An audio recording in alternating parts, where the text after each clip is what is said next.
bakunzi bacu turabamukije kandi tubifuriza amahoro y'Imana.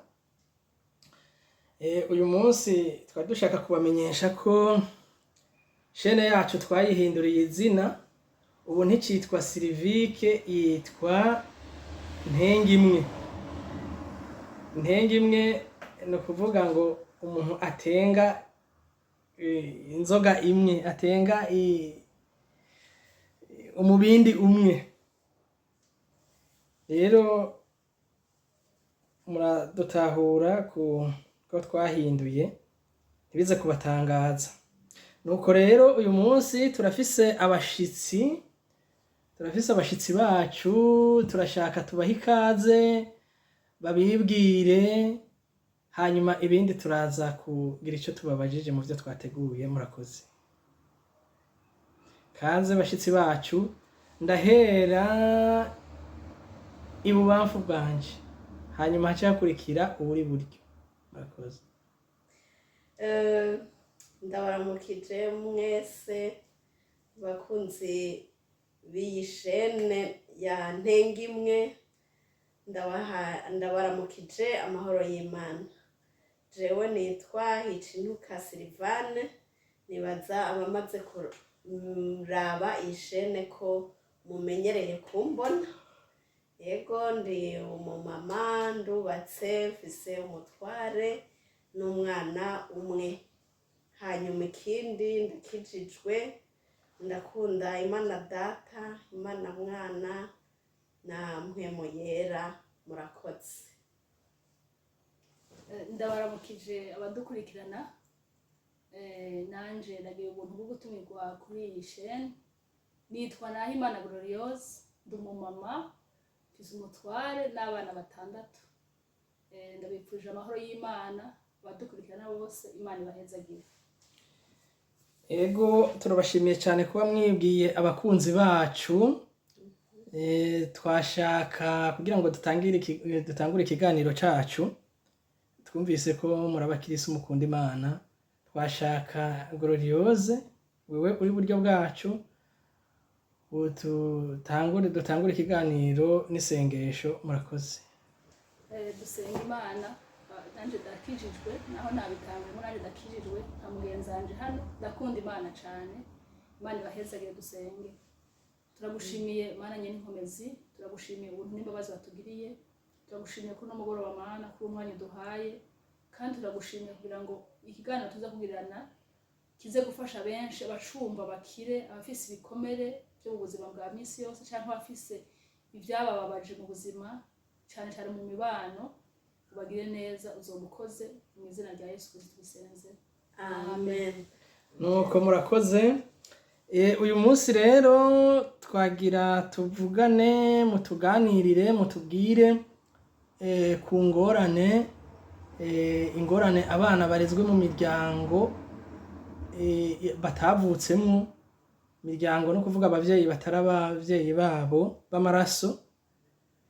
Tugitangura ibiganiro byacu twatanguriye kuvuga kuvuga uko imiryango irera abana batavyaye mu maraso, ibibazo bashobora kuba babateza, ariko n'abana nabo barafise ingorane bagira muri iyo miryango. Rero twashaka duhere ibubamfu, batuganirire, batubwire izo ngorane abana bashobora guhura nazo mu miryango bafise abavyeyi batabavyaye mu maraso. Murakoze.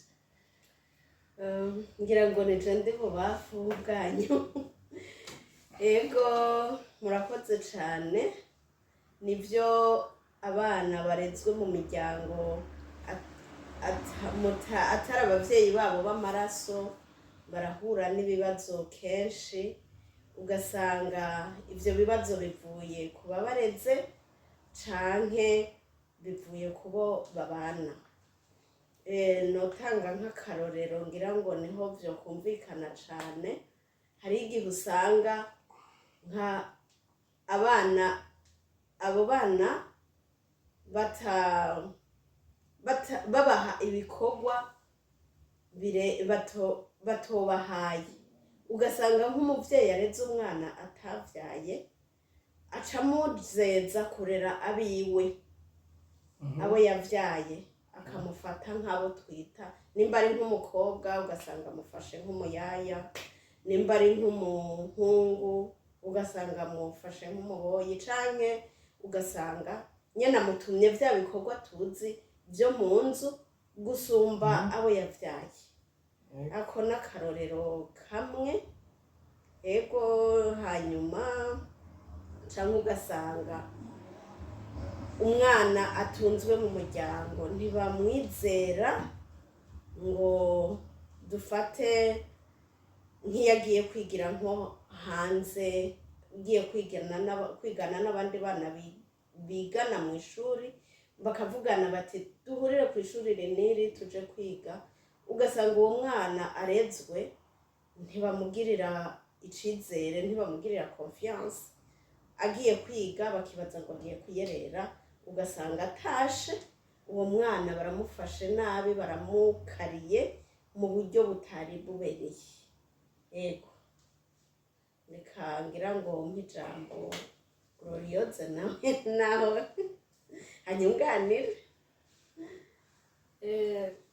nanje ndafise icyo mvuga kuri ibyo bibazo abana batunzwe mu miryango batavukamwo bagira cyane cyane bakunda kugira ibibazo nk'akarorero iyo ari abana bava mu muryango w'umugabo ugasanga bagize ibibazo cyangwa bava mu muryango w'umumama muri icyo gihe rero abana usanga bafise n'ibikomere washaka bagakurana ibyo bikomere kandi bikabagora kwisigura kuko batashikiriza iciyumviro ngo bavuge ko ibibazo bariko baragira mu buzima bwa misi yose mu mibano rero nk'uko mugenzi ndabivuze hari igihe abana uretse kubafata nk'uko bareka avuga ati baja ku ishuri ntibabizere cyangwa igikwiga hari n'igihe bashobora kubagaburira ibitandukanye nk'akarorero ugasanga abana bavuka muri uwo muryango barya ivyabo abatunzwe bakarya ivyabo ico ni ikintu kimwe kibi novuga gishobora gukomeretsa abana batunzwe muri iyo miryango hari abantu babikora ko ndazi ndafise abagenzi babaye muri ubwo buryo bagize ibibazo babaye muri iyo miryango ugasanga hageze kubagaburira ivyabo abana bavukaho bakagaburira ivyabo canke akandi karorero murana ko mu gitondo abantu banywa icayi ugasanga baguriye umukate abana bo mu rugo ariko abana batunzwe ntibabahe canke wanashaka n'icayi ntibakirabahe hari abantu bameze uko rero abana bagaca bagira ibibazo nk'ibyo n'ubundi burero bwinshi urumva ibibazo bigahura navyo ni byinshi ako n'uburero bumwe umuntu avuze ariko hariho byinshi ntaguciriyemwo jewe hariho umwana twiganye yarahora ambwira ati hageze kuja ku meza ati umumama urumva yaraba yarafise mukase urumva wewe nta kundi yagira nta handi hantu yarafise aja kuba yaratunzwe na mukase hanyuma mukase ageze gushira indya ku meza agaca avuga ngo uwuzi ko ntamuvyaye mu nda yanje ntagere ngaha ku meza urumva yuko ari igikomere ku mwana kubona kumigwa mu bandi bana ati ntuze ngaha ku meza hariho uwundi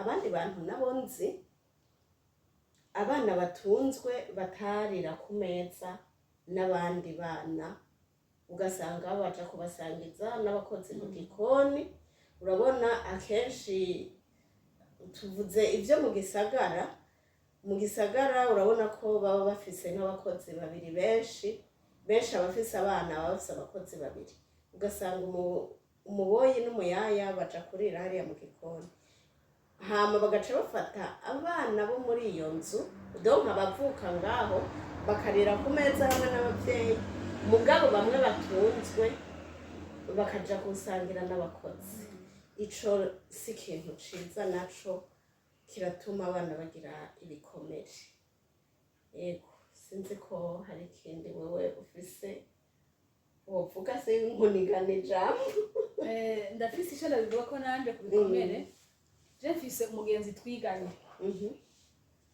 washaka ntiyaba kwa mukase yaba ko wivukana kwa musaza we hanyuma hageze kugira mariage agiye kuvuga umuhungu bagomba kugira mariage kubera bari bamuzi ko ata amafaranga afise baramwangira ko bagira mariage bica bituma uwo mukobwa atagira mariage iciye mu muco kubera ko bamubujije kandi nawe bakunda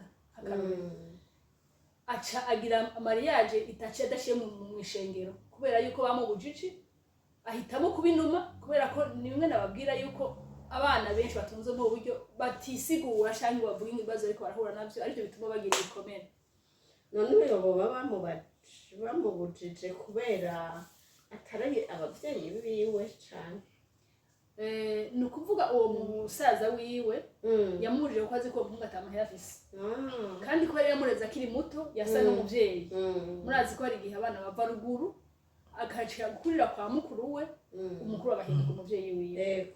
Hanyuma rero abonye amaze kuvyanka yahisemwo kugenda uko kubera ko abonye yamwankiye kandi rero bateza gutegura urubanza. Urumva nk'ubishitse agaca abana nabi n'umugabo igikomere kiguma kigaruka ati kumbe hari impamvu niko byagenze uko umwana umuntu yamara igikomere. Yego je hariho n'akandi karorero nzi usanga nk'abana bo mu nzu donc abana b'amaraso b'umuryango ugasanga barabagurira ivyankenerwa mugabo abandi nabo ugasanga ntagira n'udukamba mbere yambara uduhuzu ugasanga twaramuhereyeko. Ego hari igihe usanga umuvyeyi areze abo bana ata buryo burengeye afise ariko nubwo wowe udafise uburenge naho wowe ufise ububayabaye abana wemeye kubarera uwo bafata co kimwe n'abo wavyaye. Ego rero umwana aba mu nzu iwawe agakena agasabuni ugasanga bamwimye n'isabune yo koga ugasanga ntagira udukamba mbere yambara ivyo ku mwana birababaje usanga umwana agira ibikomere. Navuze ntihari n'abagira ibikomere bivuye ku bandi batunzwe muri iyo nzu. Wavuze uti hari igihe usanga habaho abiwabo w'umugabo hakabaho n'abiwabo w'umugore. Rero hari n'igihe usanga bamwe bakunzwe gusumba abandi ugaca usanga bamwe bakunzwe baraturubika umwe adakunzwe muri iyo nzu agaca abura uwo yiturako akavuga ati none uyu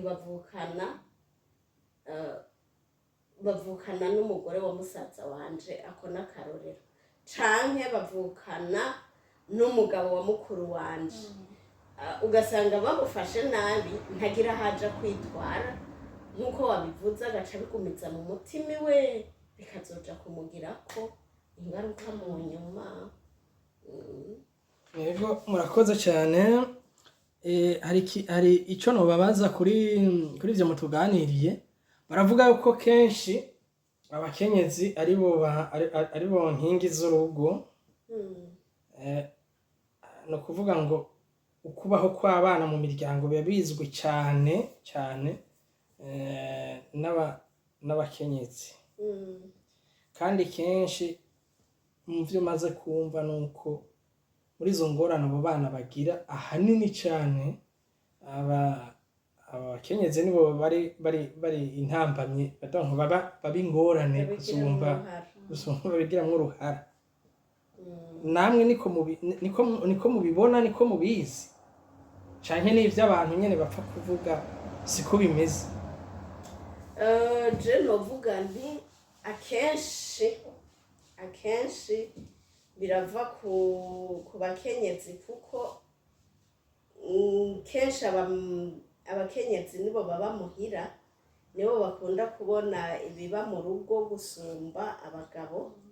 Rero uca usanga ahanini abakenyezi aribo bagira uruhara mu kurera baba abo bavyaye canke abo batavyaye. Rero izo ngorane ahanini ugasanga zibavako. Mugabo rero sinovuga ngo nibo zivako 100%. Hari n'abagabo nabo nyene usanga batera ingorane abana batunze mu nzu. None ibaze nk'umuntu aba nk'umugabo aba afise nka muramu we atunze ari nk'umunyeshuri, hama ugaca usanga agombye kumwononera ubuzima, kumwononera kazoza, ugasanga ashatse kumufata nk'umugore wiwe. Nk'izo urumva yuko ari ingaruka, kandi nk'ikintu nk'ico gishitse nibaza ko uwo mwana biheza bikamugora akabura uwo yitura, kuko aravuga ati ibi bintu ninabibwira umugore bija gusambura urugo, sinde buje kubivuga hanze vyoba urusaku. Ugasanga rero ni ibibazo. Jewe rero sinovuga nti biva ku bagore gusa, n'abagabo hari igihe bibavako, mugabo rero ahanini ni ku bagore. Ico ni iciyumviro ciwanje. Nanje ndafise ico ndabivuga ko kuri ico kibazo mutubajije, uko n'ukuri umukenyezi niwe nkingi y'urugo. Ugenzanje yabivuze neza ati nibo baguma muhira cane, kandi nibo babona ivyo abana batunze bakenera gusoma abapapa. Abagabo kenshi usanga bafise imyitwarire ku buzima muri rusange bw'urugo, ariko kuja en detail umuntu atunzwe birabagora. Rero nivyo uruhara runini rufise abakenyezi.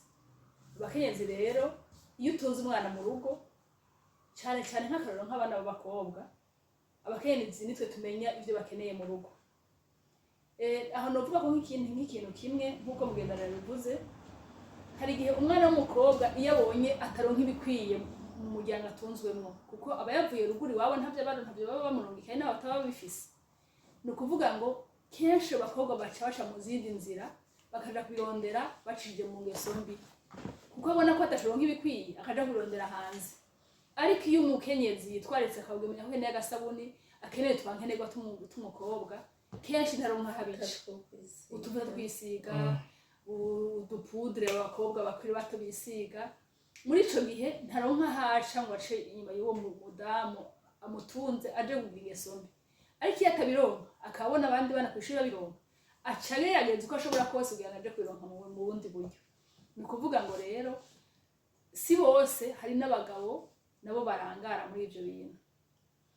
Iyo utunze nk'abana nk'akarero nk'abavuye iwanyu, ntiwite ku buzima bwabo uti urakeneye ikaramu nk'umuhungu, urafise ikirato, urafise iki. Ni ukuvuga ngo baca bona ko umengo wabahevye, naho ikosa rita ku mukenyezi, ariko n'uwo mugabo aba atagize uruhara rukwiye mu kurera abana bamujeje. Nico nobivuga ko murakoze. Hariho kandi nokongera ko nk'akarorero, hariho umunyeshuri twiganye yabaye kwa musaza wiwe, hanyuma agize ico asaba musaza we agaca amubwira ngo jewe ngo utakinsavye ngo hakiri kare, ngo ugomba ngo nk'ikintu nzoguha ngo ubona ngo nk'ikintu uzokenera, ngo ukimbwira ngo nk'itariki imwe nzokiguha ukwezi guheze. Ibaze uri nk'umunyeshuri bakakubwira ngo ikaramu uyisabero premier kugira bazoyiguhe itariki 30. Urumva yuko ico kintu gikomeretsa.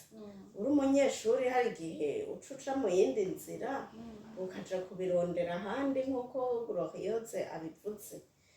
Rero numva ibikomere abana bahura navyo ni vyinshi, ntaho bivuga ngo bimare kweri. Nuko murakoze cyane. Mu kusozera ikiganiro cacu, nashaka ndabasabe mugire ico muhanuye abavyeyi batunze abana batavyaye, ko barahisemo kubafasha, bakabafasha vy'ukuri ntibagende bakomeretse. Sinzi muravuga muri make, mutubwire ico uko mubibona namwe vyogenda. Jewe ico nobivuga ko nohanura abantu batunga abana, nobahanura kuvugana kenshi, kandi niyo bishitse hakaba ikintu batumvikana ko gusabana imbabazi kugira ngo ubuzima bubandanye bumeze neza, imibano imeze neza. Kandi kwitwararika kumenya ko bari ku rugezo rumwe nabwo batunze. nabo bavyaye ni ukuvuga ngo iyo batunzwe bari bari ku rugero rumwe n'urw'abana bahavuka bumva ubuzima bugenda neza n'ivyo bibazo ntibaheza ngo bavyigumizemwo bagire ibikomere ahubwo basha barabiganira nico novuga kuhanura abavyeyi canke imiryango itunze abana itavyaye ni ukuvuga nabo niyo bishitse bakabivugana ko bakabasaba imbabazi nico nobivuga ko murakoze.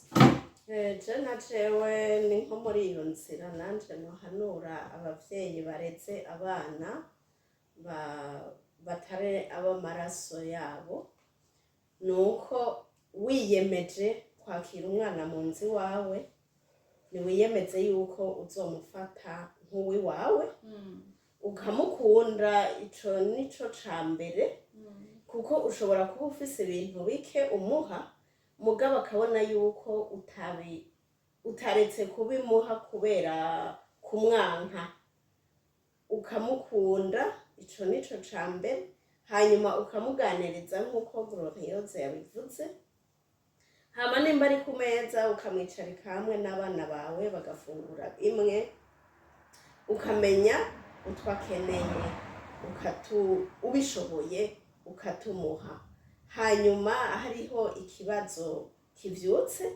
mukaganira nk'uko Glorioze yabivuze, hama niyo ivyo bikomere bihabaye nohanura nyene ko abantu bosabana imbabazi ubuzima bukabandanya. Ego murakoze. Ego murakoze cyane. Turabashimiye cyane ko mwitabiriye ubutumire bwacu nuko mwatuganirije neza. Nizere ko nitwasubira kubatumira muzotwitaba, sibyo? Ego. Ego. Nkuko rero twatanguye dushima Imana, nashaka ko dusozera dushima Imana, dusabe Silvane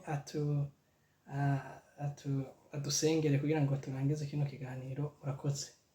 Mwami Imana turagushimiye ku biganiro twagize hano, nuhabwe icubahiro Mwami, twizeye yuko impanuro twatanze hano hantu zigiye kugirira akamaro na cane cane abana batunzwe mu miryango. Hanyuma turagusaba Mwami ngo abagize ibikomere ubirure, ubakize ibikomere vyabo, ubahe kubandanya ubuzima neza, kandi dusengeye n'abavyeyi barera abana kugira ngo bahe imitima y'urukundo, ubahe kubarera neza, mu izina rya Yesu Kristo tubisenze twizeye, amen. Murakoze cyane, muhezagirwe, mugire umunsi mwiza. Hanyuma turiteze amakomantere yanyu kuri ishene yacu. Murakoze cyane, mugire umunsi mwiza.